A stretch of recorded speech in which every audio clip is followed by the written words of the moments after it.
à l'occasion de la publication par le label anglais Africa 7 d'une compilation inédite intitulée Trésor magnétique. 2 de ses 5 enfants sont nos invités.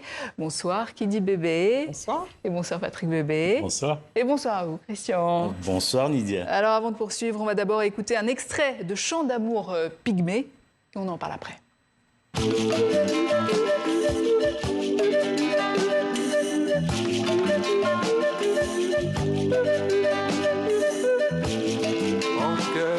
Mon cœur est plein d'amour, je n'ai que cela. Mon cœur est plein d'amour pour toi.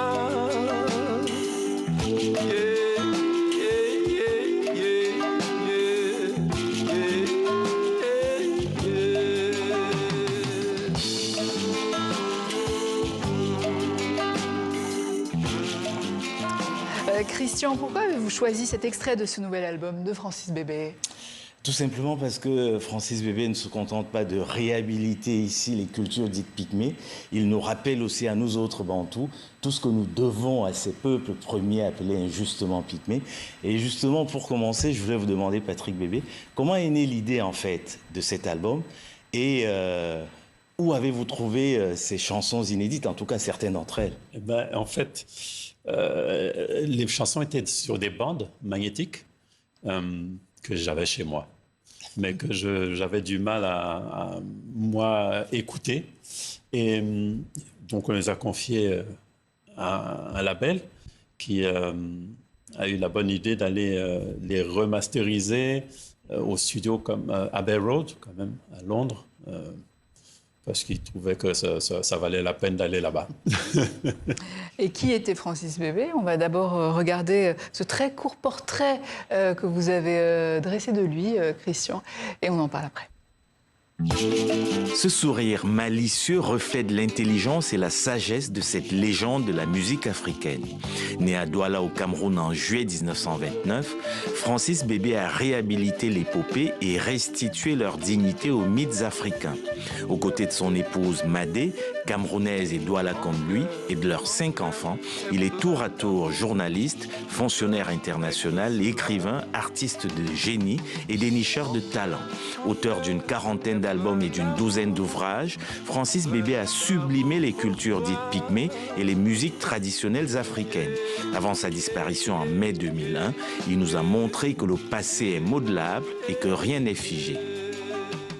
Kidi Bébé, quel est votre plus grand souvenir avec votre père, notamment durant votre enfance? Le plus grand souvenir, c'est difficile à dire, mais un souvenir vraiment vibrant pour moi, c'est d'entendre mon père composer. Je suis enfant, je suis assise derrière la porte de la chambre de mes parents et j'entends la guitare et une composition qui éclot. Et je crois que ça me bouleverse tellement que souvent, ça me fait pleurer. Et je tiens à dire ça tout simplement parce que je pense que beaucoup de gens ne savent pas à quel point mon père était compositeur et à quel point il avait la guitare comme premier instrument. Christian. Alors, vous deviez apprendre à jouer à la guitare, ça c'était le souhait du père. Vous avez choisi la sansa et la flûte pygmée. Pour quelle raison? Non, mais j'étais un guitariste contrarié.